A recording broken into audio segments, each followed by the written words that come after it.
Hi hello అండి. Channel subscribe చేయకపోతే వెంటనే సబ్స్క్రైబ్ చేసేయండి. నాగ్ సారు ఏ సీజన్లో లేనంత జోష్గా ఈ సీజన్లో కనిపించారు. ఇవాళ మరీను హౌస్మేట్ అందరికీ గట్టి వార్నింగ్ పడినట్టుందిగా. నాగ్ సారు ఒక మాట చెప్పారండి, హౌస్ బయట ఉన్నప్పుడు మాత్రమే common mens and celebrities, once హౌస్లోకి వచ్చిన తర్వాత అందరూ హౌస్ మేట్స్ అన్న మాటని చాలా బాగా అర్థమయ్యేటట్టు చెప్పారు. నాకు చాలా బాగా నచ్చిందండి. హౌస్లో జరిగిన ప్రతి విషయాన్ని చాలా క్లియర్గా ఎవరికి ఎంత చెప్పాలో అంతవరకు చెప్పి అందరికి ఫుల్ మీల్స్ పెట్టినట్టున్నారుగా. ప్రియ గారికి శ్రీజ గారికి నాగ్ సార్ ఇచ్చిన ట్యాగ్ గురించి మాట్లాడుకుందామా. నాగ్ సార్ ప్రియతో మాట్లాడుతున్నప్పుడు సంబంధం లేకుండా శ్రీజ ఓవర్ రియాక్ట్ అవుతుంది. హౌస్ మేట్స్ మధ్యలో కూడా ఇదే విధంగా చేస్తుంది.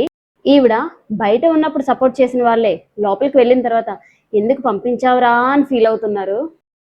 ప్రియ గారికి శ్రీజ గారికి మీ సన్నాయి మేళ నొప్పులు ఇక్కడి నుంచైనా వదిలిపెట్టి ఎవరి ఇండివిజువల్ గేమ్ వాళ్ళు ఆడితే హౌస్లో ఎక్కువ రోజులు ఉంటారు అని చెప్పి, ప్రియ నా వల్లే మీ ఓనర్షిప్ పోయింది, సంచాలకుగా నా మిస్టేకే ఉంది కాబట్టి ఐఎమ్ సారీ అంటుంది. వెంటనే సుమన్ శెట్టి గారు ఒక మాట అన్నారు, నువ్వు సారీ చెప్పొద్దమ్మా, నువ్వు సారీ చెప్పినంత మాత్రాన నేను ఓనర్ అవ్వలేను కదా.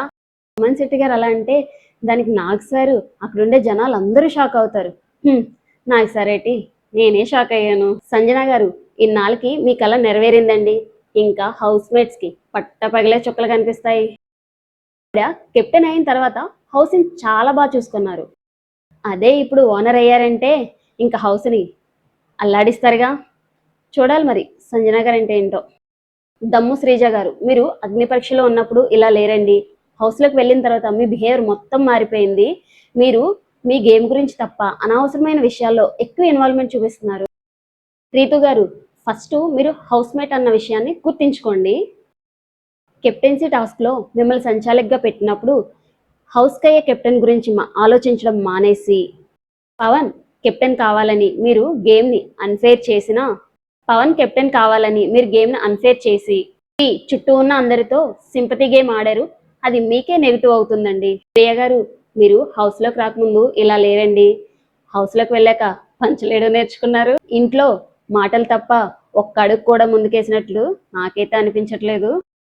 అదేంటో అండి, ఇప్పటి వరకు 8 సీజన్స్ చూసాను నేను, కానీ ఏ సీజన్లో లేనంత బజ్ ఈ సీజన్లో కనిపిస్తుంది. స్టార్ట్ అయ్యి 2వ వారమే మతి పోయే ట్విస్ట్లు ఇచ్చారుగా. ఇంకా మన కామనర్స్ కామెడీగా ఆడి బయటకు వచ్చేస్తారో లేదా కన్నింగ్గా ఆడి గేమ్లో ముందుకు వెళ్తారో చూద్దాం. సో చూసారు కదండి, మరింత కంటెంట్ కోసం ప్లీజ్ లైక్, షేర్, సబ్స్క్రైబ్.